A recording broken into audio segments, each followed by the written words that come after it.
ብለናል። የተመረቁት ምርቃት ይድረስልዎት። በስመ አብ ወወልድ ወመንፈስ ቅዱስ አሐዱ አምላክ በቅድስት ሥላሴ አሜን። ማኅፀንከ ደቀ ሰይጣን በቅድመ ዛቲ የቅድስት ቤተክርስቲያን እንተ ይእቲ ማርያም ጽዮን ለዓለመ ዓለም አቁለ ከዚዮ ሲባል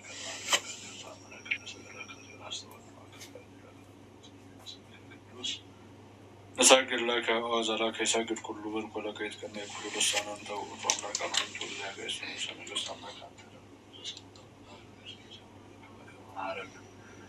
ነህነ ቅዱስ ወልድ ገንዘብ ለአንተ መሰሰበት ጸልዩ ከመዘበሉ አምላካችን ቅዱስ እግዚአብሔር ሆይ ቀኑን ባርከህና ቀድሰህ እስከዚህ ጊዜ እስከዚህ ሰዓት እንዳደረስከን ጉባኤያችንን ባርከህ ምሽታችንን የሰላም እንድታደርግልን እንለምናለን፣ እንማጸናለን። ቸሩ አምላካችን እግዚአብሔር ሆይ በቸርነት ምሕረት እንድትጠብቀን እንድትረዳን የቅዱሳን አባቶቻችን ጉባኤ ባረክ፣ እኛንም ጉባኤ ባርክልን። አቡነ ዘበሰማያት አባታችን ሆይ በሰማያት የምትኖር ስምህ ይቀደስ፣ መንግስትህ ትምጣ፣ ፈቃድህ በሰማይ እንደሆነች እንዲሁም በምድር ትሁን። የዕለት እንጀራችንን ስጠን ዛሬ፣ በደላችንን ይቅር በለን እኛም የበደሉንን ይቅር እንደምንል።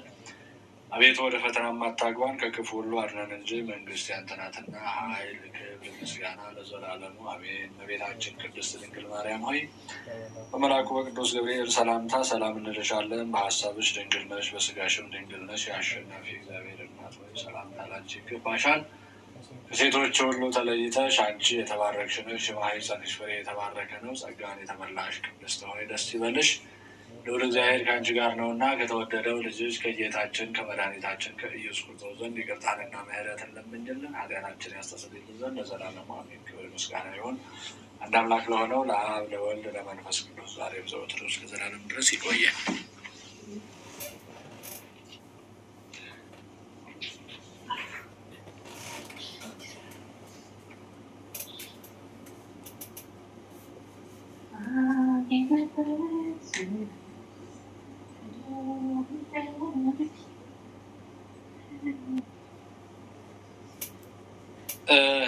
ዴባ እኔው ልቀጥል? እንዴት ነው?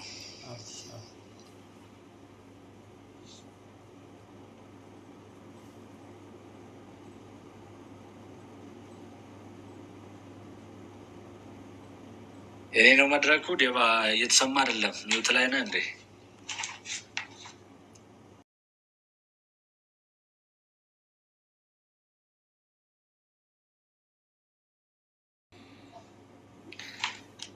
ጥሩ እሺ። ያየጥንበት ስምህን የሚሉ ስላሉ ድንገት ዝማሬው መዘመር የሚፈልጉ እህቶቻችንን እንዳንገድባቸው ለማለት ያክል ነው። ሁላችሁም በያላችሁበት ሰላም እግዚአብሔር ይብዛላችሁ። በልዑል እግዚአብሔር ፍጹም ሰላም እንደምን ዋላችሁ፣ እንደምን አመሻችሁ፣ እንደምን ቆያችሁ። ይመስገን ብለን ስሙን እንድንጠራ ምሕረት ቸርነቱን አብዝቶ በይቅርታ ዓይኖቹ ተመልክቶ እንደ ኃጢአታችን እንደ በደላችን ያላጠፋን በእድሜያችን ላይ ይችን እድሜ ይችን ዕለት ጨምሮ በስሙ እንድንሰበሰብ ቃሉን እንድንሰማ የፈቀደልን የሰራዊት ጌታ አምላካችን እግዚአብሔር ስሙ ለዘላለም ይክበር ይመስገን። እናቱ እናታችን ወላዲተ አምላክ ድንግል ማርያም ለቃል መውረድ ለስጋ ማድረግ ምክንያት የሆነችን ምክንያተ ድኂን በዛዊተ ኩሉ ዓለም የአምላክ እናት እኛም እናታችን ድንግል ማርያም ክብርና ምስጋና ይድረሳት። የቅዱሳን መላእክት፣ የጻድቃን፣ የሰማዕታት ተራዳይነት፣ ምልጃ፣ ጸሎት፣ በረከት በእኛ ላይ አድሮና ጸንቶ ይኑር። እንግዲህ እንደ እግዚአብሔር ቅዱስ ፈቃድ በዚህ በርዕሱ ላይ እንደምታዩት ድምፄ ግን ይሰማል? እንዴት ነው ዴባ? ልጨምር ልቀንስ? ይሰማል አይደል? መልካም እሺ። በርዕሱ ላይ ተጽፎ እንደምታዩት ዛሬ የምንማማረው ወይም የምናየው ስርዓተ ቤተክርስቲያን የሚል ነው። ስርዓተ ቤተክርስቲያን ምንድን ነው የሚለውን በመግቢያችን ላይ በዚያ ላይ ጠቅለል ያለውን ሀሳብ በትንሹ ለማየት ሞክረናል። በትንሹም ቢሆን ያንን ለማየት ያክል ማክሰኞ ዕለት ሞክረናል እና ዛሬ ስርዓተ ቤተክርስቲያን ማለት ነው። ስርዓት ማለትስ ምን ማለት ነው? የተገኘው ከምንድን ነው የሚለውን እና በዚያ ውስጥ ያሉትን ጀመር አድርገን ምዕራፍ 1 ላይ ዛሬ ገብተን እንሞክራለን እናያለን። እና በዚህም ላይ እንግዲህ ስርዓት ማለት በራሱ ምን ማለት ነው ለሚለው ስርዓት የግዕዝ ቃል ነው። የተገኘበት አንቀጽ ደግሞ ሰርዓ ሰራ ከሚል ግስ የተገኘ ቃል ነው። ሰርዓ ሰራ ትርጉሙ የመተዳደሪያ ደንብና በጽሁፍ የሰፈረ የህግ ሰነድ ማለት ነው። የመተዳደሪያ ደንብ በጽሁፍ የሰፈረ የህግ ሰነድ።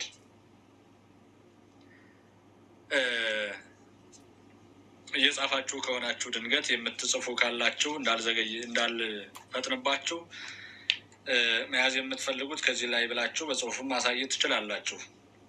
ስለዚህ ትርጉሙ ስርዓት ማለት ምን ማለት? ስርዓት የሚለው ትርጉም የመተዳደሪያ ደንብ በጽሁፍ የሰፈረ የህግ ሰነድ። የመተዳደሪያ ደንብ በጽሁፍ የሰፈረ የህግ ሰነድ ማለት ነው። እንግዲህ ቤተክርስቲያን ማለት ደግሞ 3 ትርጉሞች አሉት። ይህ ስርዓት የሚለው ነው።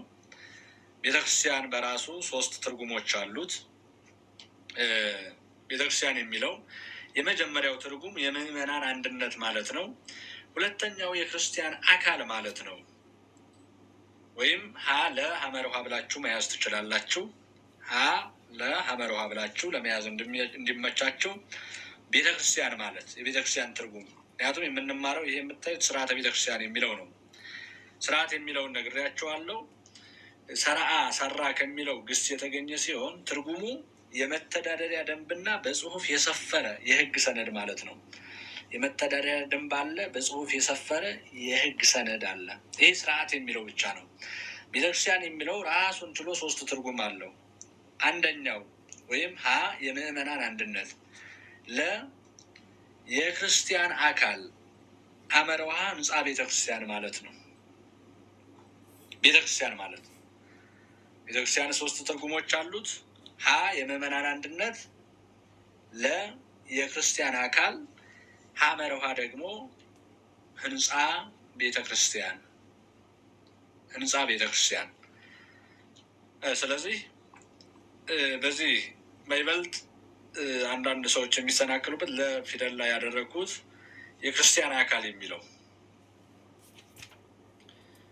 የተቀመጠው ትርጉም የክርስቲያን አካል ቤተክርስቲያን ይባላል ተብሎ የሚተረጎመው መናፍቃን እንደሚሉት ከማህበሩ የተለየ የግለሰብ አካል ሳይሆን ከአንድነት ያልወጣ ለሁሉ የተሰጠውን ጸጋ በቤተ ክርስቲያን ውስጥ ዘወትር በመገኘት የተቀበለና ወደፊትም ለመቀበል ዝግጁ የሆነ ማለት ነው። ይህ የክርስቲያን አካል። ቤተክርስቲያን የምንለው የክርስቲያንን አካል ነው። የክርስቲያንን አካል ነው። ይህ የክርስቲያን አካል የምንለው ከማህበሩ ያልተለየ ነው።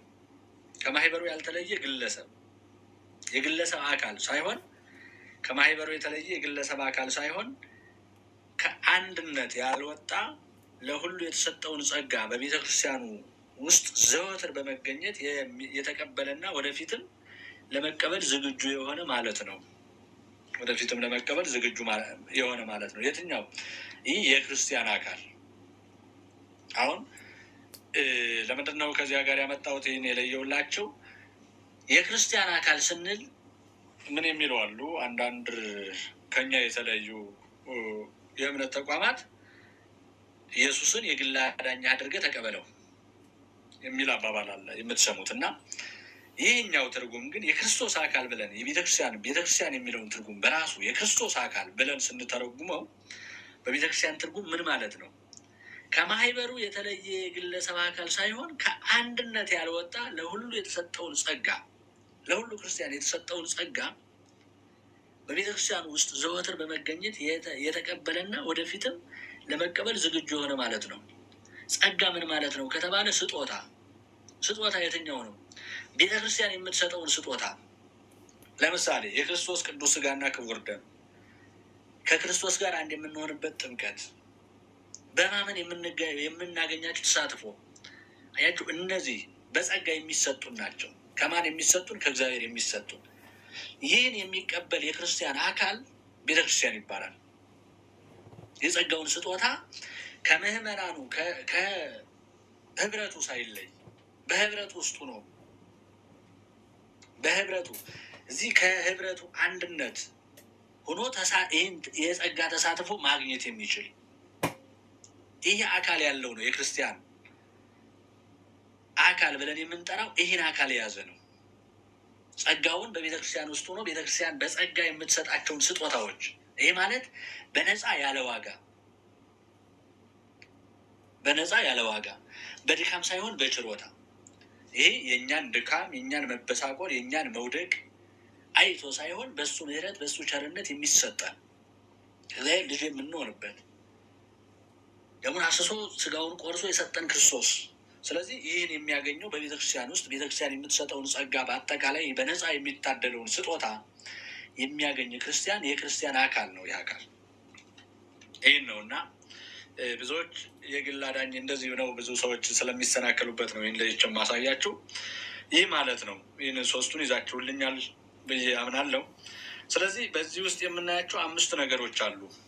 በቅደም ተከተል ያስቀመጥኳቸው 5 ነገሮች አሉ በዚህ ስርዓተ ቤተክርስቲያን የምናያቸው እና በአጠቃላይ በዚህ በምዕራፍ 1 ላይ ጠቅለል እያደረግን የምናያቸው ይሆናል እነዚህን ማለት ነው። እና አንደኛው በቀጣይነት በክርስቲያናዊ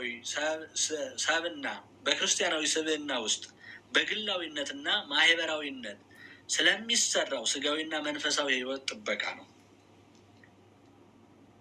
አንደኛው በቀጣይነት በክርስቲያናዊ ስብዕና ውስጥ በግላዊነትና ማህበራዊነት ስለሚሰራው ስጋዊና መንፈሳዊ ህይወት ጥበቃ። አንደኛውን ያዙልኝ፣ አሁን እደግምላችኋለሁ። በቀጣይነት በክርስቲያናዊ ስብዕና ውስጥ በግላዊነትና ማህበራዊነት ስለሚሰራው ስጋዊና መንፈሳዊ ህይወት ጥበቃ። የቱ የስርዓተ ቤተክርስቲያን ትርጉም ከዚህ በላይ እንደተገለጸው በመሆኑ የስርዓተ ቤተክርስቲያን የምንለው ስንገልጸው ነው። የአንደኛው ነው። በቀጣይነት በክርስቲያናዊ ስብዕና ውስጥ በግላዊነትና ማህበራዊነት ስለሚሰራው ስጋዊና መንፈሳዊ ህይወት ጥበቃ። ሁለተኛ ለምዕመናን አንድነት። ሁለተኛው ስለ ምዕመናን አንድነት። ሶስተኛው ፍትሃዊ የሆነ ህጓና የሰውን ችግር ግምት ውስጥ ያስገባው ስርዓቷ በፍትሃዊነት ስለመፈጸማቸው።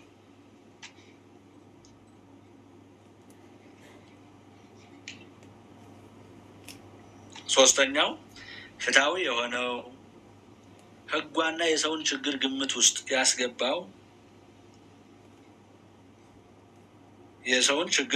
ያስገባው ስርዓቷ በፍትሃዊነት ስለመፈጸማቸው። አራተኛ ስለ ህንፃ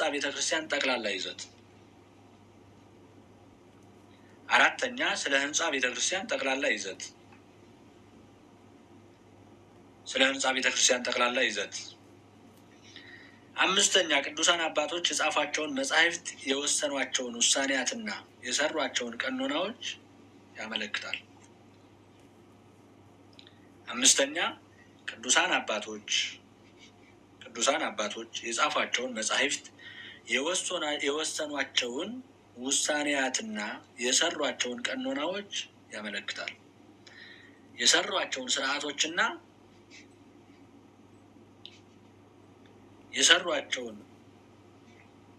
የወሰኗቸውን ውሳኔያትና የሰሯቸውን ቀኖናዎች ያመለክታል። አምስተኛ እነዚህን 5ቱን ያዙልኝ። ከ5ቱ መካከል ያልጻፈ ካለ ሶስተኛውን ልድገምልሽ። እሺ፣ ሶስተኛው ፍትሃዊ የሆነው ህጓና የሰውን ችግር ግምት ውስጥ ያስገባው ስርዓቷ በፍትሃዊነት ስለመፈጸማቸው።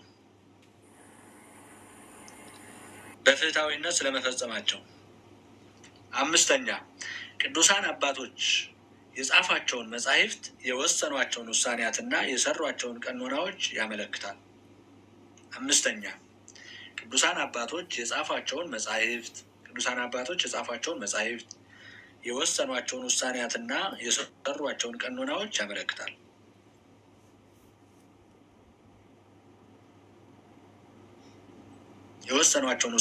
የሰሯቸውን ቀኖናዎች ያመለክታል።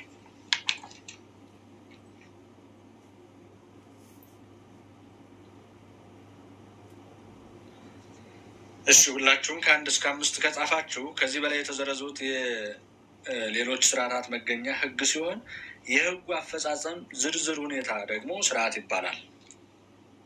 እኒህ የተደነገጉበት ህግ ነው። እኒህ ህጎቹ የሚፈጸሙበት ህጎቹ የሚከናወኑበት ደግሞ ስርዓት ይባላል። እነዚህ የሚወርዱበት የሚሰሩበት ስርዓት ናቸው። እነዚህ የተቀመጡት ግን ህጎች ናቸው። ህጉ በምን ይፈጸማል ከተባለ በስርዓት ይፈጸማል፣ በስርዓት ይከናወናል። ለህግና ለስርዓት አፈጻጸም ክንውን ታላቅ አስተዋጽኦ የሚኖረው አስተዳደር ደግሞ ከሁለቱ ጋር አብሮ በማንኛውም ጊዜ ይኖራል። እነዚህ ሶስቱ ምን ጊዜም ቢሆን የማይለያዩ ናቸው። ሶስቱ የማይለያዩ ናቸው። ምን እነዚህን ልዘርዝርላችሁ። ሶስቱ የማይለያዩ ናቸው። ሶስቱን እነግራችኋለሁ። የማይለያዩት ሶስቱ፣ አንደኛው ህግ አድርግ ወይም አታድርግ የሚል ትእዛዝ በውስጡ ያለበት ቋሚ መተዳደሪያ ነው። ህግ በአጠቃላይ እነዚህ የማይለያዩት ህግ፣ ስርዓት፣ አስተዳደር ናቸው። ህግ፣ ስርዓት፣ አስተዳደር። ህግ አለ፣ ስርዓት አለ፣ አስተዳደር አለ። እሺ ህግ ማለት ነው። ህግ አታድርግ የሚል ትእዛዝ በውስጡ ያለበት ቋሚ መተዳደሪያ ነው። ህግ አድርግ ወይም አታድርግ የሚል አድርግ ወይም አታድርግ የሚል ትእዛዝ በውስጡ ያለበት ቋሚ መተዳደሪያ ነው። ስርዓት ደግሞ ይህ ህግ መቼ በማን እንዴት መፈጸም እንዳለበት የሚጠቁም ነው። ስርዓት ማለት ይህ ህግ መቼ በማን እንዴት መፈጸም እንዳለበት የሚጠቁም ነው። ስርዓት ምን ይህ ህግ መቼ በማን እንዴት መፈጸም እንዳለበት የሚጠቁም ነው።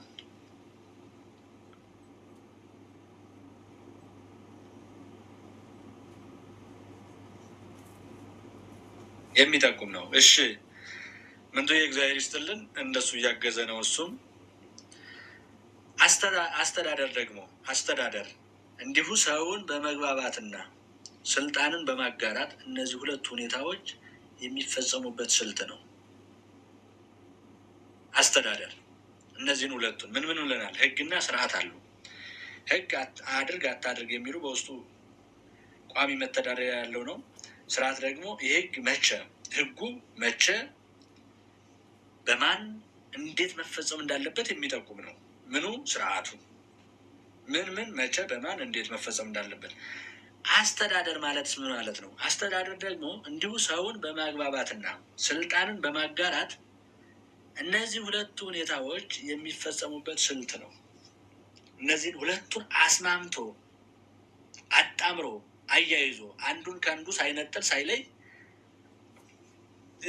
የሚያስኬድበት ነው። አስተዳደር ምንና ህግንና ስርዓትን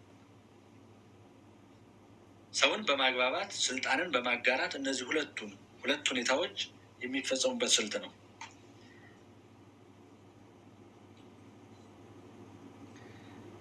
መልካም። ይህን ጽፋችሁ ከጨረሳችሁ ወደ ትምህርቱ ዓላማ ልሄድና እነዚህ በዚህ መካከል ያሉት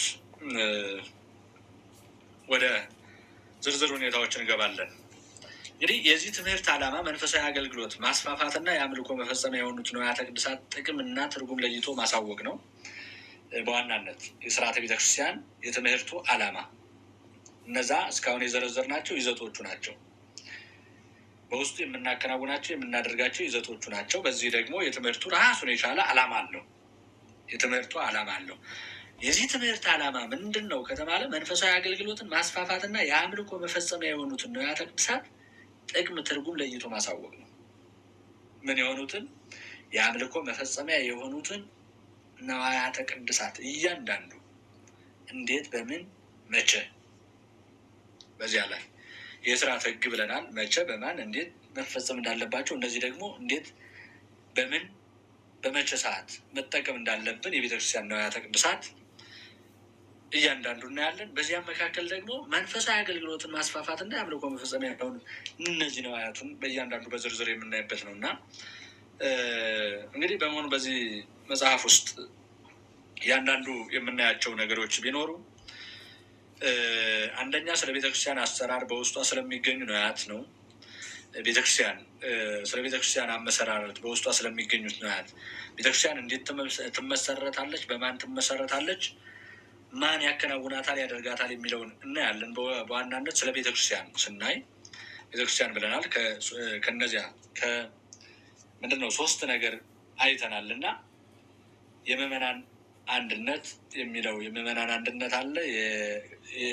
የክርስቲያን አካል የምንለውን የክርስቲያንን አካል አይተናል። ህንፃ ቤተክርስቲያኑን የምንለው አይተናል እና በዚህ ደግሞ ስለ ቤተክርስቲያን አመሰራረት፣ ስለ ህንፃ ቤተክርስቲያኑ አመሰራረት፣ ህንፃ ቤተክርስቲያን እንዴት ይመሰረታል፣ በማን ይመሰረታል፣ በምን ምክንያት ይመሰረታል የሚለውን ስለ ህንፃ ቤተክርስቲያኑ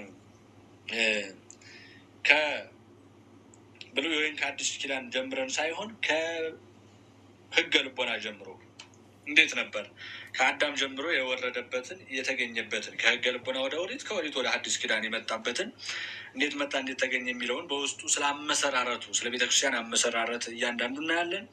ከዚያ ደግሞ ከህገ ልቦና ስለዚህ አምልኮቱ ከህገ ልቦና ጀምሮ እንዴት አለፈ እንዴት መጣ የአምልኮቱ ስርዓቱ ክንውኑ እንዴት ነው ይለው ከህገ ልቦና ጀምሮ ስለመጣው የአምልኮ ስርዓት ክንውኑ ከህገ ልቦና ጀምሮ የአምልኮ ስርዓት ክንውኑን እናያለን።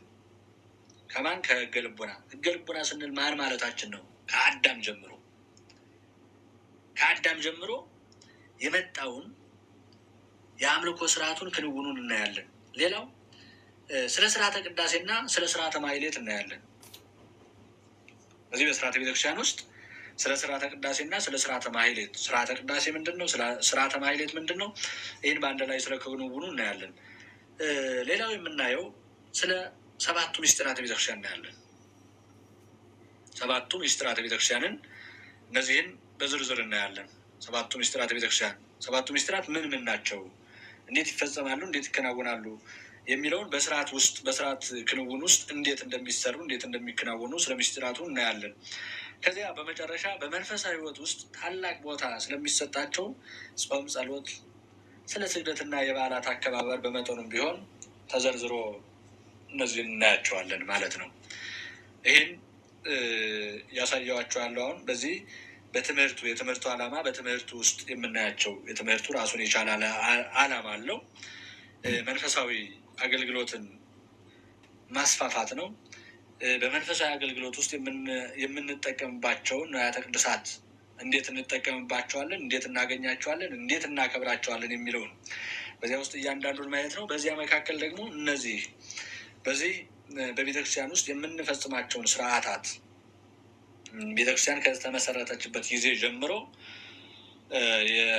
እነዚህ የኢትዮጵያ ኦርቶዶክስ ቤተክርስቲያን የምትጠቀምባቸው የአገልግሎት ስርዓተ ቅዳሴ የምንላቸው አለ፣ ስርዓተ ማህሌት የምንላቸው አለ። ስርዓተ ማህሌት በዚህ በያሬድ ወገን የተገኘው ሙሉ ሌሊቱን የሚታደርበት፣ ስርዓተ ቅዳሴው እንደምታውቁት በቅዳሴ መካከል ቅዱስ ሥጋውና ክቡር ደግሞ የሚከብርበት፣ በዚህ መካከል በስርዓተ ማህሌቱ ደግሞ እነ ሰዓታት ምናምን የምንላቸው አለ። እነዛን ክንውናቸውን እያንዳንዱ እነሱን እናያለን፣ ምስጢራቱንም በዛው እናያለን እና በዚህ ውስጥ ደግሞ ትልቁና የማይታለፈው ጾም፣ ጸሎት፣ ስግደት እና የበዓላት አከባበር ዋናኛዎቹ ስለሆኑ እነዚህ የማይታለፉ ናቸውና እንግዲህ ምዕራፍ 1 ብለን በዚህ እያንዳንዱ እስካሁን የነገርኳችሁ ይዘቱ አለ፣ ዓላማው አለ።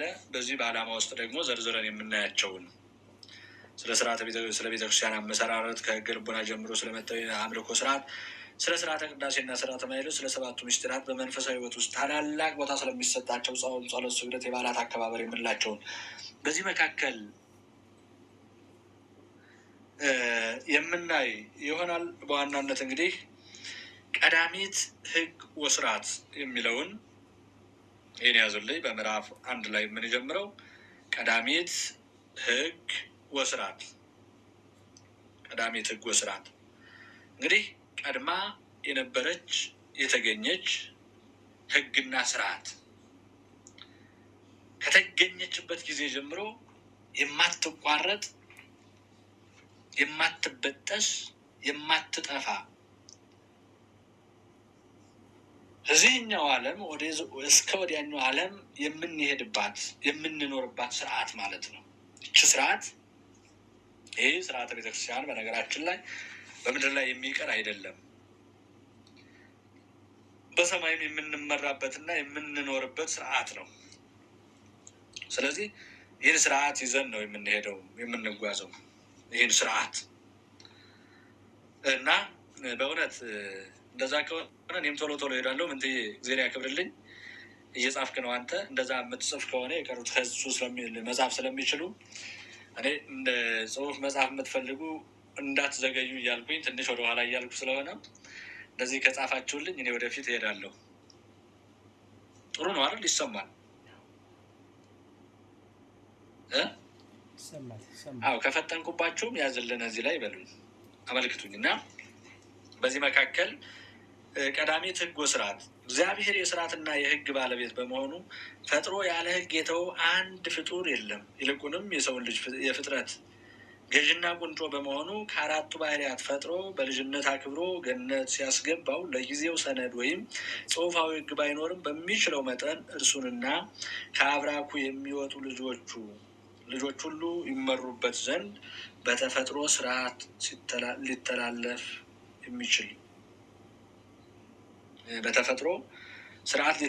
የሚችል የመጀመሪያው እንግዲህ በጽሁፍ የተቀመጠው እንደምታውቁት ኦሪት ወይም ብሉይ ኪዳን የምንለው መጽሐፍ በሙሴ ከተላለፈ ጊዜ ጀምሮ ነው። እስከዚያን ጊዜ እስከ ሙሴ ዘመን ግን በተፈጥሮ ስርዓት ሊተላለፍ የሚችል ሕግ ሰርቶልን አምላካችን እግዚአብሔር በተፈጥሮ ሕግ እየተላለፈ መጥቷል።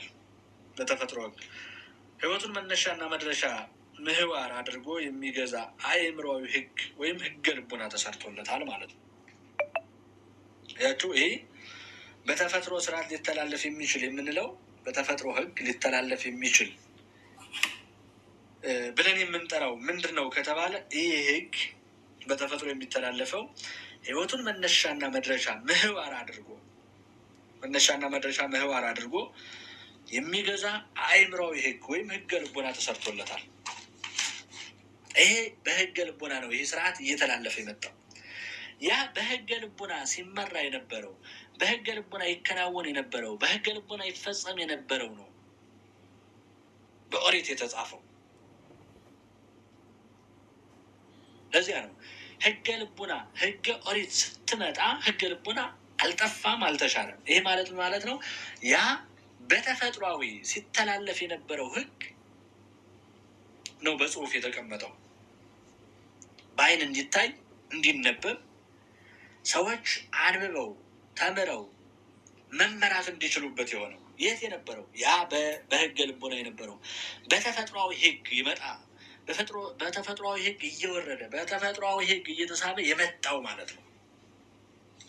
በተፈጥሯዊ ሕግ የመጣው ሕግ ያ ሕግ ነው እንጂ ኦሪት ሲጻፍ ያኛው ሕገ ልቡና ተሽሮ አይደለም። ያ በተፈጥሯዊ ይመጣ የነበረው ሕግ ነው። ስለዚህ ላፈጣጠሩና ላኗኗረ ክንውን ውበትና መልክ ያለው የሰው መፈጠርና የዓለም መሰረት የሕግን መሰራት ያመለክታል ይላል።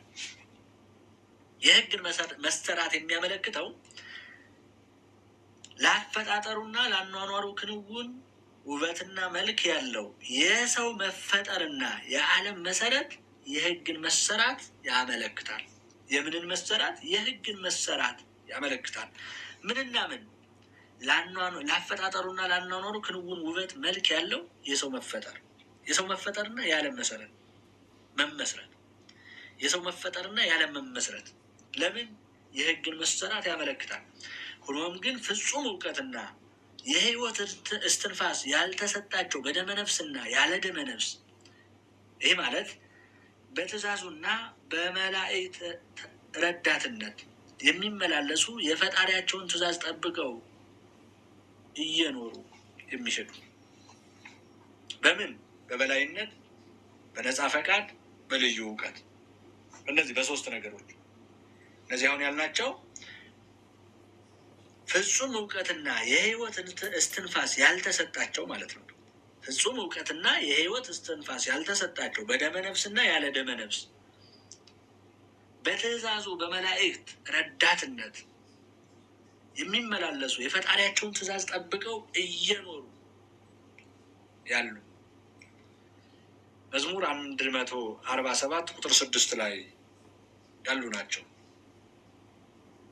እነዚህ በምን በበላይነት 1 በነጻ ፈቃድ 2 በልዩ እውቀት ከዚያስ በዘላለማዊ ሕይወት የተፈጠረውን የእግዚአብሔርን ድንቅ ፍጡር ሰው በልቡና ውስጥ ይጠብቀው ዘንድ የተሰጠውን ትእዛዝ በመተው በከንቱ ነገር ተታሎ ላለመሞት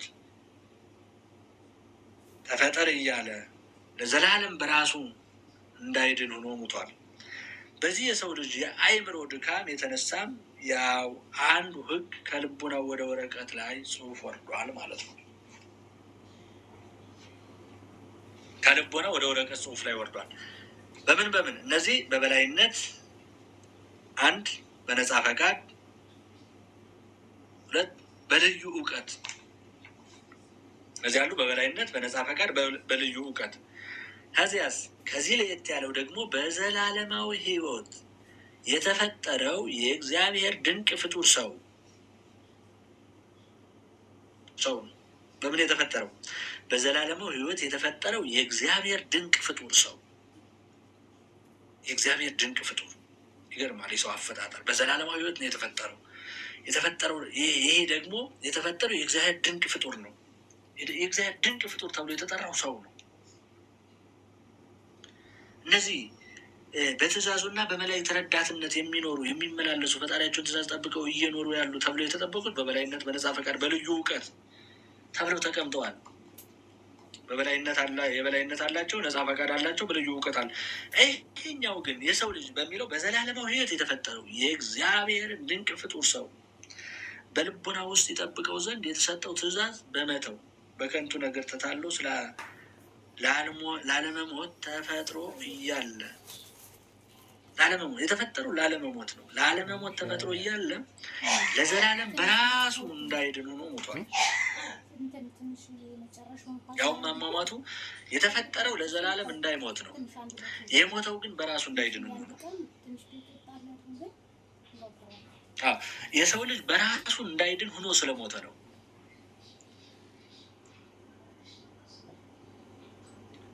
በራሱ እንዳይድን ሆኖ ስለሞተ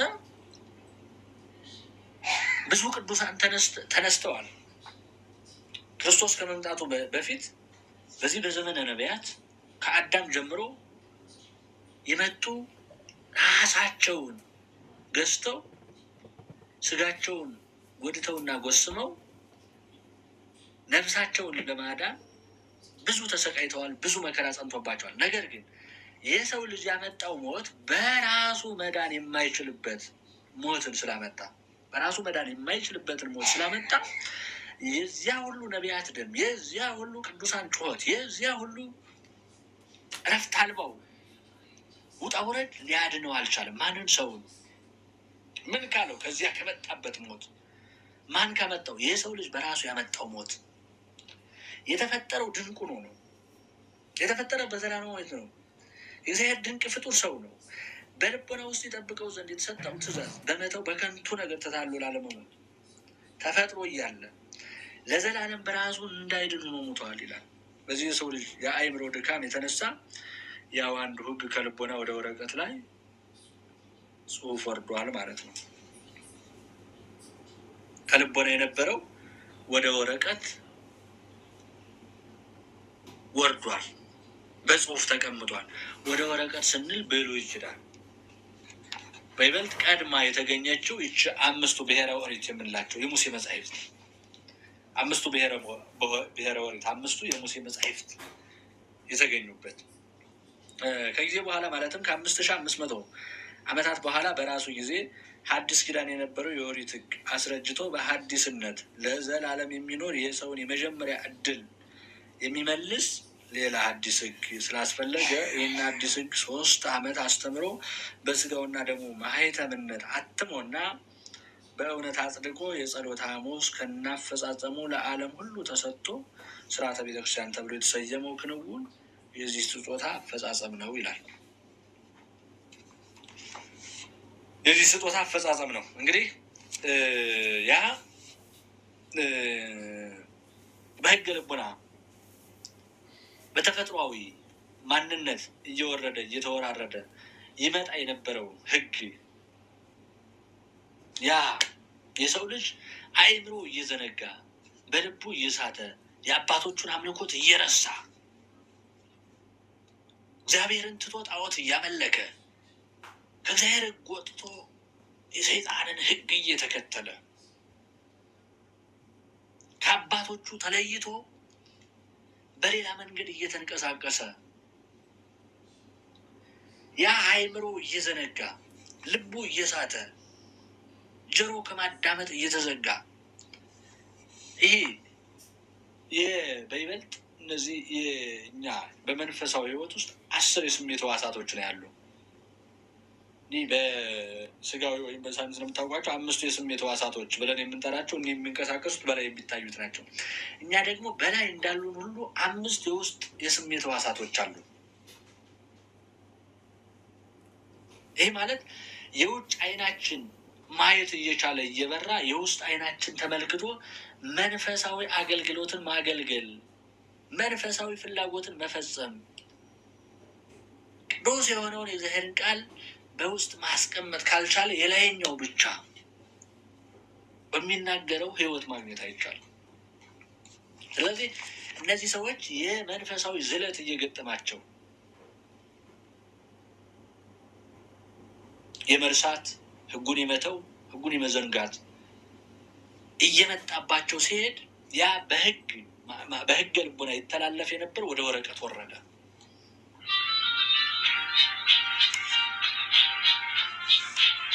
ወደ ወረቀት ወረደ።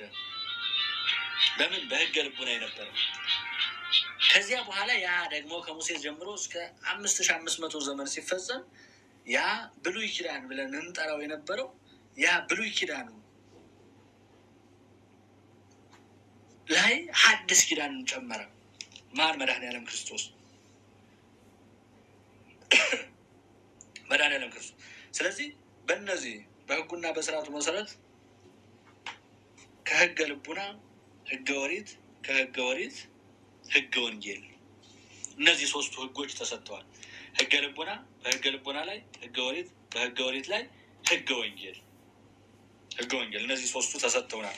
ስለዚህ በሕጉና በስርዓቱ መሰረት ክርስቲያን ሁሉ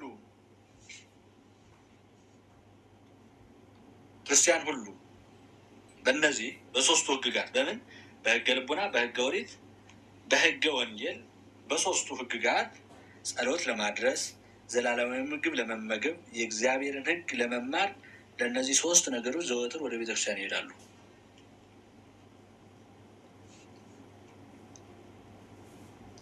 በሕጉና በስርዓቱ መሰረት ክርስቲያን ሁሉ ወደ ቤተክርስቲያን የሚሄዱት የተወሰኑ አካላቶች አይደሉም።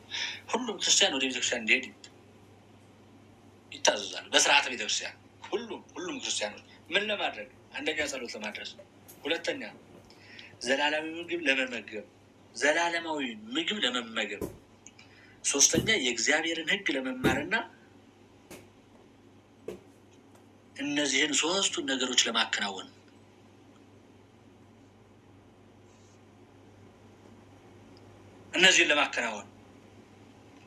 ጸሎት ለማድረስ፣ ዘላለማዊ ምግብን ለመመገብ፣ የእግዚአብሔርን ሕግ ለመማር ለዚህ ነው አባቶቻችን በቤታችሁ ናችሁ 150 ዳዊት ከምትደግሙ ቤተክርስቲያን ቅጽር ግቢ ውስጥ ገብታችሁ አንድ አቡነ ዘበሰማያት ብትደግሙ ያቺ ቤተክርስቲያን ግቢ ውስጥ የደገማችኋት አንድ አቡነ ዘበሰማያት ከቤታችሁ ናችሁ ከዘበዘባችሁት ከ150 ዳዊት ይበልጣል። ለምን? ያ ቤት የጸሎት ቤት ነው። ምንድን ነው ያለ መድኃኔዓለም ክርስቶስ? ቤቴ የሰ ቤተ ጸሎት ትሰማይ ወአንትሙሰ ገበርክሙ ቤተ ፈያት። ቤቴ የጸሎት ቤት ይባላል፣ እናንተ ግን የወንበዴዎች ዋሻ አደረጋችሁት። የማቴዎስ ወንጌል ምዕራፍ 21 ቁጥር 13 ላይ ያለ ቃል ነው። ቤቴ የጸሎት ቤት ይባላል፣ የጸሎት ቤት። ስለዚህ አንዱ ጌታችን መድኃኒታችን ኢየሱስ ክርስቶስ በመዋዕለ ሥጋዌው መጥፎ ነገር ይከናወንበት፣ ስጋዊ ፍላጎት ይሸጥበት ይለወጥበት የነበረውን ያጸዳው የጠራረገው የጸሎት ቤቴን እንዴት የዚህ የንግድ ቤት አደረጋችሁት? እንዴት የስጋ መለዋወጫ የስጋ መገበያያ ያደረጋችሁት? ይህ የመንፈሳዊ ገበያ መገበያያ ነው። ይህ ቤት የጸሎት ቤት ነው። ይህ ቤት የአገልግሎት ቤት ነው። ይህ ቤት እግዚአብሔር የሚገኝበት ቤት ነው። ስለዚህ ይሄ ቤት የወንበዴዎች ዋሻ ሊሆን አይገባም። ወንበዴ ቀማኛ የተባለ የስጋ ፍላጎት ነው። ስጋ ቀማኛ ነው። ነፍስን ሲቀማት፣ ነፍስን ሲያራቁታት፣ ነፍስን ሲያበሳቁላት፣ ነፍስን ሲበድላት፣ ሲሰርቃት የሚኖር ወንበዴ ነው። የወንበዴ ዋሻ የተባለ ያደርጉት የነበረ የስጋ ፍላጎት ነው። ይሸጡበት ነበረ፣ ይለውጡበት ነበረ። ብዙ ከብቶች ነበሩ፣ ብዙ ወርቆች ነበሩ፣ ብዙ አትክልቶች ነበሩ በዚያ ቦታ ላይ። ይህ ሁሉ የምንድን ነው ከተባለ የስጋ ፍላጎት ነው። ስጋ ደግሞ ምንድን ነው ከተባለ ለነፍስ ወንበዴዋ ነው፣ ቀማኛዋ ነው፣ የነፍስ ሽፍታ ነው። ሽፍታ ነው። እንዴት አድርጎ ይቀማታል? ልጹም ስትል እያበላ ይቀማታል። ልጸልይ ስትል እየደከመ ስጋችን እየዛለ እየደከመ መንፈሳዊ አገልግሎት ላይ ልበርታ ሲል ይህ ቀማኛ ወንበዴ ዋሻ ተብሎ የተጠራው ስጋ ሌላ ፍላጎትን፣ ሌላ አስተሳሰብን በአእምሯችን እያስቀመጠ፣ በህሊናችን እየሳለ፣ በውስጣችን እያስቀመጠ ነፍስን ሲዘርፋት ሲቀማት የሚኖር ወንበዴ ነው። ወንበዴ ዋሻ ነው። ስለዚህ የወንበዴዎች መቀመጫ፣ የወንበዴዎች መከማቻ ዋሻ ያደረጋችሁት ቤቴን እና ምን ለማለት ነው? በህጉና በስርዓቱ መሰረት ክርስቲያን ሁሉ ጸሎት እንዲያደርስ የሚፈቀደው በቤተ ክርስቲያን ነው። ይህን ያዙልኝ። በቤተ ክርስቲያን ነው። በቤተ ክርስቲያን ሄዳችሁ አንድ አቡነ ዘበሰማያት ያድገው። ቤተ ክርስቲያን ሄዳችሁ ከስር ወድቃችሁ ተነስታችሁ ነው። አዎ ከቤታችሁ ናችሁ ብዙ ከምትጸልዩት ጸሎት ቤተ ክርስቲያን ሄዳችሁ የምትደግሙት አንድ በስማም ዋጋ አለው። አንድ በስማም ትልቅ ዋጋ አለው። ይህ ማለት ከቤታችሁ አትጸልዩ ማለት ግን አይደለም። መሄድ ያልቻሉ በተለያየ ምክንያት ቤተክርስቲያን የራቀባቸው ቤተክርስቲያንን ማግኘት ለማይችሉ ሰዎች ከቤታቸው ሆነው ይጸልያሉ። ነገር ግን ለምን የክርስቲያን ቤትም ያው ምንም የሌለበት አማራጭ የህብረቱ መሰባሰቢያ ቤተክርስቲያን ህንፃ ቤተክርስቲያኗ ከሌለች የክርስቲያን ቤትም ቤተክርስቲያን ስለሆነ ከጸሎት ማቋረጥ ስለሌለባቸው፣ ስለዚህ የሚቻለው ግን በቅርብ የሆነ ቤተክርስቲያን መሄድ የሚችል ሰው ሄዶ መጸለይ ያለበት ቤተክርስቲያን ነው። ሁለተኛው ዘላለማዊ ምግብ የሚባለው ደግሞ ቅዱስ ስጋው ክቡር ደሙ የሚገኘው በቤተክርስቲያን ነው። ከቤተክርስቲያን ውጭ የክርስቶስን ቅዱስ ስጋና ክቡር ደም መቀበል አይቻልም። በቤታችን የምንመገበው፣ የምንበላው፣ የምንጠጣው ቁርስ፣ ምሳ፣ ራት እያልን ሰዓቱን ጠብቀን የምንመገበው ምግብ ሁሉ ሰዓቱን ጠብቆ የሚጠፋ ነው። ሰዓቱን ጠብቆ የሌለ ነው፣ የሚጠፋ ነው። እሱ ቁርስ በልተን ለምሳ ይልበናል፣ ምሳ በልተን ለራት ይልበናል። ይሄ ለምን የሚጠፋ ስለሆነ፣ ይሄ እስከ ቤተክርስቲያን አንድ የምንበላው በኃጢአት ካላሳደፍ ነው፣ በኃጢአት ካላቆሸሽ ነው፣ በላዩ ላይ በደል ካልሰራንበት፣ ካልዋሸን፣ ካልቀማን ለዘላለም ህይወትን የሚሰጥ ነው። ለምንድን ነው በተደጋጋሚ ቅዱስ ስጋውን ክቡር ደሙን የምንቀበልበት ዋናው ምክንያት ከተባለ ሁልጊዜ እኛ ከኃጢአት የምንነጻ ስላልሆነ፣ ሰው ሁልጊዜ ኃጢአት ስለሚሰራ ኃጢአት በሰራ ቁጥር ምን ያስፈልገዋል? ንስሐ። ንስሐውን ከጨረሰ በኋላስ ምን ያስፈልገዋል ከተባለ ቅዱስ ስጋውና ክቡር ደሙ ነው፣ የንስሐ ማስተስሪያው። ሰው ንስሐ ገብቶ ተፈትቻለሁ ብሎ ወደ ቤቱ ይገባል? አይገባም። ለምን? ቅዱስ ስጋውና ክቡር ደሙ መቀበል አለበት። የዘላለማዊ የአንተ ተርበሃል። ለምን? ኃጢአት ስትሰራበት ያ የበላው ስጋና የጠጣው ደም ተራቁቷል እንጂ ቅዱስ ስጋውንና ክቡር ደሙን ለመጀመሪያ ጊዜማ ያልበላና ያልጠጣ የለም። በምን? በ40ና በ80 ቀን። ግን ያን በ40ና በ80 ቀን የተቀበልነው ቅዱስ ስጋና ክቡር ደሙ ለዘላለም ህይወት አይበቃንም? አይጠብቀንም ወይ? ለምን እንቀበላለን ከሆነ በኃጢአት እናሳድፈዋለን። ብዙ ክርስቲያኖች እንደዛ ነው የሚያደርጉ። ምን ያደርጋሉ? ብዙ ክርስቲያኖች ህፃናቶቹን ልጆቹን እስኪጎረምሱ እንዲያው ከፍ እስኪሉ ልብ እስኪያውቁ ድረስ ያቆርቧቸዋል። እዚያስ ለአካለ ጉርምስና ምንድን ነው ለዚያ ለወርዙና ሲደርሱ ከዚህ በኋላ እንትኑ ላይ ይሆናል ከቤተክርስቲያን ጭራሹን ያስቀርባቸዋል። ታዲያ ኃጢአት በሰሩበት ጊዜ ነው እንጂ ቅዱስ ሥጋው ክቡር ደሙ የሚያስፈልገው። ለእኛ ለኃጢአተኞቹ እኮ ነው ክርስቶስ የሞተልን ወገኖች፣ ለእኛ ለበደለኞቹ እኮ ነው። ለዚያ እኮ ነው ሊቁ ጻድቃን እስከ ስራቸው የተነሳ ትምራቸዋለህ፣ ለእኛ ለኃጢአተኞቹ ራራልን።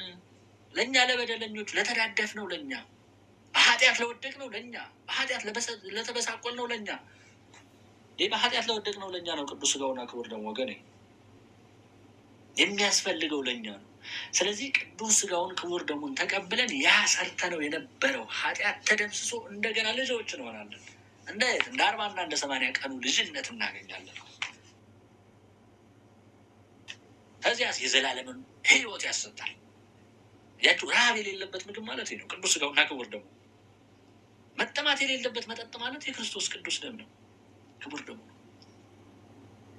ለዘላለም መመገብ ማለት የክርስቶስን ሥጋና ደም ነው። ለሌላ ለዘላለም የምትመገበው አንድ ቀን በልተህ ለ2 ቀን የሚያቆይህ ምግብ የለም። አንድ ቀን በልተህ ለ2 ቀን የሚያቆይ ምግብ የለም ከክርስቶስ ምግብ ውጭ፣ ከክርስቶስ ምግብነት እና ዘላለማዊ ምግብን ለመመገብ ነው ቤተክርስቲያን የምንሄድበት። እነዚህ በሕጉና በስርዓቱ መሰረት ክርስቲያን ሁሉ ወደ ቤተክርስቲያን እንዲሄድ ግዴታ ይታዘዛል። ለምን? ለእነዚህ ለ3 ነገሮች፣ ለጸሎት ለማድረስ፣ ዘላለም ምግብ ለመመገብ፣ የእግዚአብሔርን ሕግ ለመማር። ለእነዚህ 3 ነገሮች ዘወትር ወደ ቤተክርስቲያን እንዲሄድ ይፈቀዳል ማለት ነው። የዋዛ እንግዲህ ቤተክርስቲያን የዋዛ የፈዛዛ የሳቅና የስላቅ የስጋዊ መብልና መጠጥ ቦታ ያልሆነች ነገር ግን የሕግ መውጫ እንድትሆን የተሰራች እንደመሆኗ መጠን ከዚህ መንፈሳዊ ዓላማዎች በዚህ ቦታ ውስጥ ማንኛውም ስጋዊና ዓለማዊ እንቅስቃሴ ማካሄድ የተከለከለ ነው። በምን? በቤተክርስቲያን ውስጥ። ስለዚህ ለዚህ ነው ክርስቶስ በቤተክርስቲያን ውስጥ በዚህ በማቴዎስ ወንጌል ምዕራፍ 21 ላይ ያለውን ስታነቡ ቤተክርስቲያን ሄዶ ጅራፍ ገምዶ በጅራፍ ያወጣቸው ያባረራቸው በዚህ በቤተክርስቲያን ውስጥ ምን ሲሰሩ ነበር ከተባለ ዋዛ ፈዛዛ ዓለማዊ ምግብ፣ ዓለማዊ መጠጥ፣ ዓለማዊ ፍላጎት ነበር ያከናውኑ የነበሩት። በምን? በቤተክርስቲያን። ስለዚህ ቤተክርስቲያን ደግሞ ይህ ምንድን ነው ከተባለ ዓለማዊ እንቅስቃሴ ማካሄድ የተከለከለ ነው፣ ፈጽሞ የተከለከለ ነው። በቤተክርስቲያን ውስጥ ዓለማዊ እንቅስቃሴ ማካሄድ አይቻልም፣ ማድረግ አይቻልም እና ከቤተክርስቲያን ምስረታ ጀምሮ ያለው ራሱን የቻለ የቤተክርስቲያን እያንዳንዱ አመሰራረት አላት። ቤተክርስቲያን አመሰራረት ከመጀመሪያዋ ጀምሮ እነዚህን በመግቢያ እንዳልኳቸው ይሄ በዋናነት ይሄን 3 ነገር የምናደርስበትን ጸሎት፣ የክርስቶስን ምግብ፣ ሕጉንና ስርዓቱን የምንማርባት ቤተክርስቲያን የራሷ የሆነ አመሰራረት አላት። ቤተክርስቲያን አመሰራረት።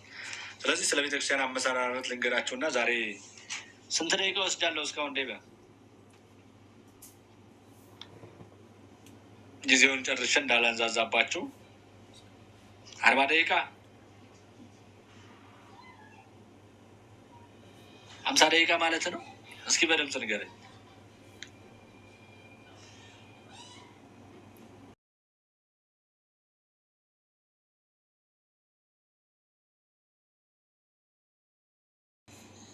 እንደዛ ከሆነ በቃ ስለ ቤተክርስቲያን አመሰራረት ላይ ቁምና፣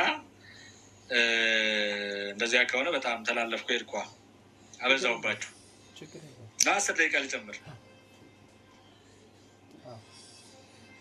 ይብቃ።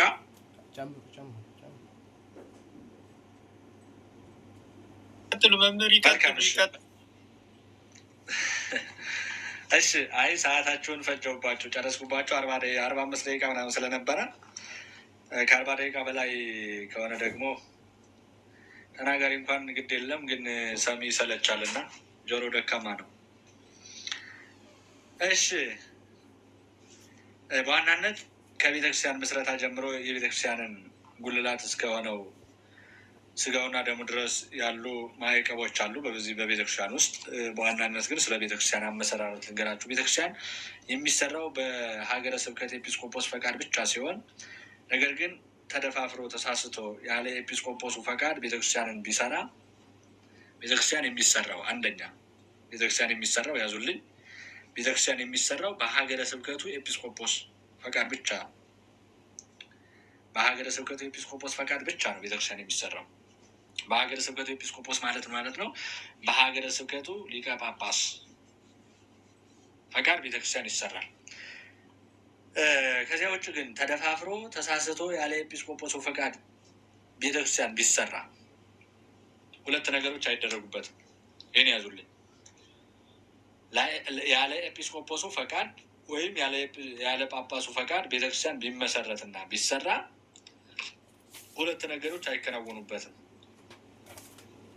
አንደኛ ሀ ብላችሁ መያዝ ትችላላችሁ። ሀ መስዋዕት እንዳይቀርብበት፣ በውስጧ ቁርባን የሚያቀርበው ካህን ከክህነቱ እንዲሻር። ያለ ጳጳሱ ያለ ኤጲስቆጶሱ ፈቃድ ቤተክርስቲያን ፈጽማ አትመሰረትም። ይህ ሆኖ ግን ተደፋፍሮ ተነሳስቶ በተለያየ ምክንያት ልንለው እንችላለን። የተነሳበትን የተደፋፈረበትን አንዳንድ ሰዎች ባለማወቅ በመንፈሳዊ ቅናት ተነሳስተው ሊሆን ይችላል። የሆነ ቤተክርስቲያን ይመሰርታሉ፣ ይሰራሉ። ይሄ ያለ ኤጲስቆጶሱ ፈቃድ ተመስርቶ ያለ ኤጲስቆጶሱ ፈቃድ ተባርኮ ስራ ቢጀምርና ቢገባበት ቅዱስ ሥጋውና ክቡር ደግሞ አይፈተትበትም። መስዋዕት እንዳይቀርብበት ይከለከላል። አንደኛው። ሁለተኛው በውስጧ ቁርባን የሚያቀርበው ካህን ከክህነቱ እንዲሻር ይሆናል። ከክህነቱ ፈጽሞ ይሻራል። ምን ያደረገው? ያን መስዋዕት በዛች ቤተክርስቲያን ውስጥ የፈጸመው።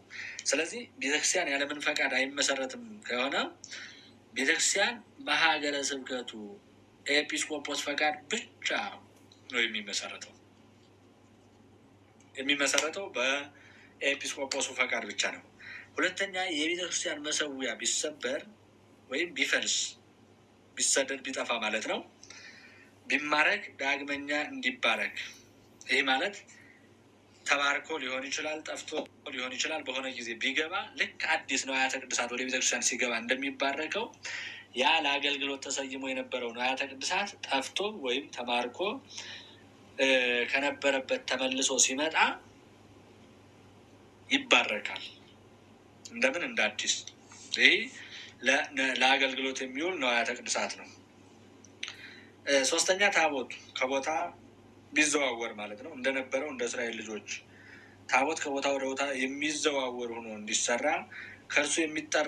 ከሱ የሚጠረገው አመድ በፈሳሽ ባህር ውስጥ እንዲጣል፣ ቢያንስ ያ ቦታው የነበረበት ተከብሮ የነበረበት ይገለገልበት የነበረው ቦታ ያ እንዳለ ቦታውን ለቆ ከአንድ ቦታ ወደ አንድ ቦታ እናዘዋውራለን። ቤተክርስቲያን ከአንድ ቦታ ኑሮ ወደ አንድ ቦታ እንሰራለን እና ሲሰራ ያ የነበረበት መቀመጫው አርፎበት የነበረው የሚጠረገው አመድ በፈሳሽ ባህር ውስጥ እንዲጣል። ይህ ማለት በማያቋርጥ ውሃ በማያቋርጥ ፈሳሽ ባህር ውስጥ እንዲጣል ነው የምታዘዘው። በማያቋርጥ ባህር ውስጥ እንዲጣል።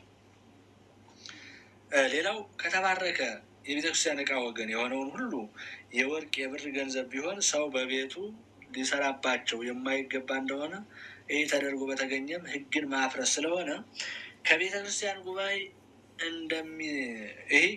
ጉባኤ እንደሚያስለይና በስጋም በነፍስም የሚዛን ቅለትን እንደሚያስከትል ነው። ምን የሆነ ከተባረከ የቤተክርስቲያን ዕቃ ወገን የሆነውን ሁሉ የወርቅ የብር ገንዘብ ቢሆን ሰው በቤቱ ሊሰራበት የማይገባ እንደሆነ ተደርጎ ከተገኘ ግን ይሄ ፈጽሞ አይቻልም። ምን የሆነ ለቤተክርስቲያን የገባ ለቤተክርስቲያን የተሰጠ በቤተክርስቲያን ውስጥ የተቀመጠ ለቤተክርስቲያን አገልግሎት የዋለ ገንዘብ ለቤተክርስቲያን አገልግሎት ተባርኮ ለአገልግሎት የተሰየመ ነው። ይሄ የብር የወርቅ ምናምን ማለት ከብር የተሰራ ከወርቅ የተሰራ ከተለያየ በይበልጥ አሁን የድሮ አባቶቻችን ቅርስ ብለን ያስቀመጥናቸው ከወርቅ የተሰሩ አሉ፣ ከናስ የተሰሩ ከብር የተሰሩ ከተለያየ መልኩ የሚሰሩ አሉ። ስለዚህ እነዚህ ወርቅ ውድ ስለሆነ ብር ውድ ስለሆነ ይህን ቀጥቅጦ ለተለያየ ነገር ማዋል ለተለያየ ነገር ማድረግ የመጀመሪያው ከክርስቲያን ጉባኤ ያስለያል፣ ከክርስቲያን ማህበር ያስለያል። ከዚያ ደግሞ የሚዛን ቅለትን ማለት በሰራው ስራ ውስጥ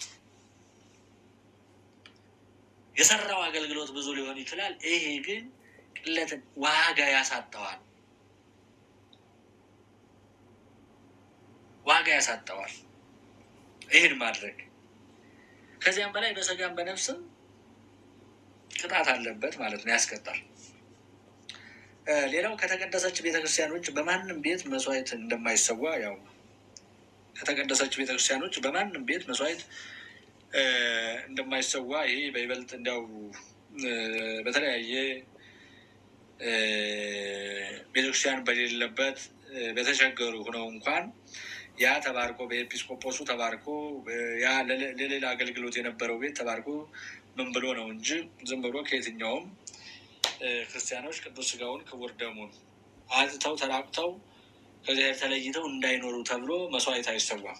ይህ በችግር ጊዜ የሚሆን በአንዳንድ ቦታዎች በጣም በተቸገሩ ቦታዎች ክርስቲያኖች በብዙ ችግር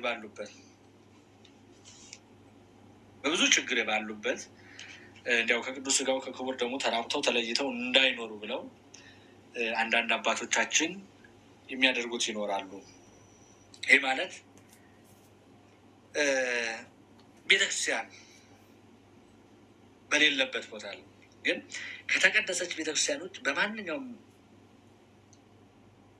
ንጉስ ነው፣ ጳጳስ ነው፣ ካህን ነው ተብሎ በማንኛውም ቤት የክርስቶስ ቅዱስ ስጋና ክቡር ደም ከቤተክርስቲያን ውጭ የማይሰዋው ለዚያ አይሰዋም። ስድስተኛው ወይም ሌላው በዚህ ቦታ ያለ ጸሎትና ስግደት በሌላ ምክንያት መቆምና መቀመጥ ክልክል ነው።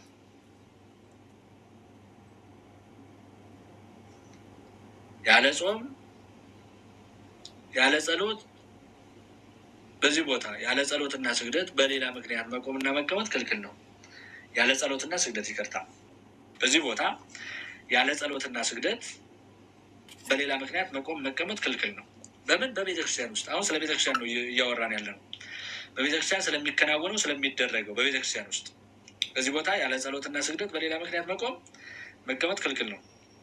ሌላው ከምዕመናን ወገን ካልሆነ በቀር ማንም ወደ መቅደሱ መቅረብና ለምዕመናን የተዘጋጀውን መስዋዕት መቀበል እንደማይገባ ነው። ከምዕመናን ወገን ካልሆነ በቀር ማንም ወደ መቅደሱ መቅረብና ለምዕመናን የተዘጋጀውን መስዋዕት መቀበል እንደማይገባ። ይህ ማለት ከምዕመናን ማለት በፍጹም ልቡ አምኖ ተጠምቆ ቅዱስ ስጋውና ክቡር ደሙ እንደሚገባው ከቀረበ በኋላ ምዕመን ማለት ማመን ማለት ነው። በነገራችን ላይ ምዕመን የሚለው ትልቅ ስም ነው። ምዕመን ማለት በፍጹም ልብ ማመንና መታመን ነው። ምዕመን እግዚአብሔር የታመነ እግዚአብሔር ይለዋል ነቢዩ ሙሴ። የታመነ እግዚአብሔር፣ የማይክድ እግዚአብሔር፣ የማይሸሽ እግዚአብሔር፣ የማይርቅ ማለት ነው እና ምዕመን ማለት ደግሞ የታመነ እግዚአብሔርን የማይሸሽ እግዚአብሔርን የማይክድ ከእግዚአብሔር ሕግ የማይወጣ እግዚአብሔርን ሕግ የማያፈርስ የታመነ ያመነ ማለት ነው። በንጹህ ልቦና ይሆንልኛል ይደረግልኛል ብሎ ያመነ እንደሚሆንለት እንደሚደረግለት ደግሞ የታመነ ይህ ማለት ነው። የታመነ ማለት ነው። ስለዚህ ከዚህ ውጭ ከምዕመናን ወገን ካልሆነ በቀር ማንም ወደ መቅደሱ መቅረብና ለምዕመናን የተዘጋጀውን መስዋዕት መቀበል እንደማይገባ። ንጹህ ያልሆነ ይህ ማለት ነው። ንጹህ ያልሆነ ንስሐ ያልገባ ኃጢአቱን ያልተናዘዘ ከዚህ ቅዱስ ስጋና ክቡር ደም ሳይገባው ቢቀበል እኔ ከሱ በደል ንጹህ ነኝ፣ ኃጢአቱ በራሱ ይመለሳል እንጂ ብሎ ካህኑ በዚህ በአንጽሖተ እድ ጊዜ እጁን በሚታጠብበት ጊዜ የሚናገር የኑዛዜ ቃል ማለት ነው። ያመነ ማለት በፍጹም ልቡ ይሆንልኛል ይደረግልኛል ብሎ ማመን ነው። ኃጢአቱን ተናዞ በካህኑ ፊት ተናግሮ ንስሐ ገብቶ ቅዱስ ስጋውን ክቡር ደሙን ለመቀበል መቅረብ ማለት ነው። ስለዚህ በቤተክርስቲያን ውስጥ ሴቶች መቅደስ ገብተው መጸለይ፣ መስገድ፣ ስጋውንና ደሙን መቀበልና ማቀበል እንደማይቻል ነው በቤተክርስቲያን። ይሄ እንግዲህ በቤተክርስቲያን ሕግና ስርዓት ውስጥ እየተቀመጠ ነው። ሌላው በውጭም ቢሆን በቤተክርስቲያን ዙሪያ ግብዣ ማድረግና ስጋዊ ጥቅምን ለማግኘት መገበያየት የተከለከለ እንደሆነ ቀጥለው በተዘረዘሩት አንቀጾች ተገልጿል። ፍትሕ መንፈሳዊ የምንለው አንቀጽ ላይ ያለ ነው። ፍትሕ መንፈሳዊ አንቀጽ 1 ቁጥር 1 ላይ ያለ ነው። ፍትሕ መንፈሳዊ አንቀጽ 1 ቁጥር 6 ላይ ያለ እነዚህ በዚህ ውስጥ የተቀመጠ ነው እና በዚያም ላይ በብርሃነ ዓለም ቅዱስ ጳውሎስ ስለ ሴቶች የተናገረበት በአንደኛ ቆሮንቶስ ምዕራፍ 14 ላይ አለ 14:34 ላይ አንደኛ ጢሞቴዎስ 2:11 ላይ በውጭ ሆነው በቤተክርስቲያን ያለውን አገልግሎት ማድረግ እንጂ ይሄ በቤተክርስቲያን ውስጥ የሚከናወነውንና የሚደረገውን ማድረግ እንደማይችሉ ስለ ሴቶች የተነገረ አንቀጽ ነው። እንግዲህ ከዚህ ቀጥለን በቀጣይ የምናየው ይሆናል። ዛሬ ጊዜያችሁን እየፈጀሁባችሁ ወይም እየጨረስኩባችሁ ስለሆነ ከዚህ አዳም የኖረበትን ዓመት ጊዜ ከአዳም ጀምረን እንነሳለን። በቀጣይ ሰዓታችን ይህ በቤተክርስቲያን ውስጥ ቤተክርስቲያን የሚመሰረተው በማን ነው የሚለውና ቤተክርስቲያን በይበልጥ ቤተክርስቲያን በኤጲስቆጶሱ ፈቃድ ካልተመሰረተ መስዋዕት እንዳይቀርብበት በውስጧ ቁርባን የሚያቀርበው ካህንም ከክህነቱ እንዲሻር የሚለውን እና በዚህ ውስጥ ዘርዝረን ያየናቸውን ያዙልኝ እና በቤተክርስቲያን ውስጥ ቤተክርስቲያን በዚሁ ፈቃድና መመሪያ መሰረት ነው እነዚህ በይበልጥ ኦሪየንታል ቸርች የምንላቸው 5ቱ እህትማማቾች አብያተ ክርስቲያናት የሚከናወኑት ይህን ስርዓት ጠብቀው የሚጓዙበት ነው እና ይህ የቤተክርስቲያን አካልና የቤተክርስቲያን ስርዓት አንዱ ስለሆነ በዚህ መልኩ ይከናወናል ማለት ነው። እንግዲህ አምላካችን እግዚአብሔር የተማርነውን በልቦናችን ያሳድርብን።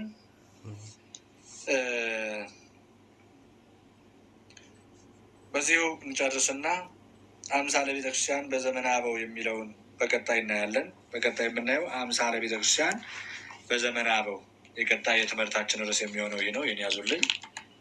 አምሳለ ቤተክርስቲያን በዘመነ አበው የነበረችበትን አይተን እኛ ወዳለንበት መጥተን በዘመናችን ስለሚከናወነው እኛ ስለምናደርገው ተግተን ስለምንጾመው ስለምንጸልየው ተግተን ስለ አገልግሎታችን ስለምንቆመው እያየን የምንሄድ ይሆናል። እንግዲህ አምላካችን እግዚአብሔር እያንዳንዱ በነገራችን ላይ በዚህ አገልግሎት ላይ በዚህ ትምህርት ላይ ማየት ያለብን ሁለንተናችን መረዳት ያለብን በመንፈሳዊ ሕይወት ነው እና በመንፈሳዊ ዓይን ማየት አለብን። በመንፈሳዊ ጆሮ መስማት አለብን። በመንፈሳዊ ልብ ማስቀመጥ አለብን። በመንፈሳዊ እይታ ማስተዋል አለብን። በመንፈሳዊ እይታ እንድናስተውል አምላካችን እግዚአብሔር ዓይናችንን ገልጦ ጆሮአችንን ከፍቶ ልቦናችንን አእምሯችንን አስተካክሎ እንድንሰማ እርሱ ይርዳን። ይቆየን። ስለ ሴቶች ግልጽ እንዲሆንልኝ ይቅርታ ብላለች መብራት። እሺ አሁን ያቆምኩትም እሱ ላይ ነው እና ጊዜያችን ስለሄደ ብዬ ነው የተውኩት። በቀጣይ አምሳለ ቤተክርስቲያን በዘመነ አበው የሚለውን የምንጀምርበት ርዕሳችን ቢሆንም ያቆምኩት ግን ሴቶች የሚለው ስለሆነ ይህን አይተን መግቢያችን ላይ በዚህ እንጀምራለን። እዛ አምሳለ ቤተክርስቲያን በዘመነ አበው የሚለውን እናያለን ማለት ነው። ለቀጣይ ጊዜያችን ማክሰኞ ነው ያለን አይደል? ማክሰኞ ቀጣይ እናያለን። ለዚያን ቀን ይበለን፣ ለዚያን ጊዜ ያደርሰን። ስለነበረን ቆይታ ሁሉ አምላካችን እግዚአብሔር ስሙ የተመሰገነ ይሁን። ወስብሐት ለእግዚአብሔር። ይቆየን።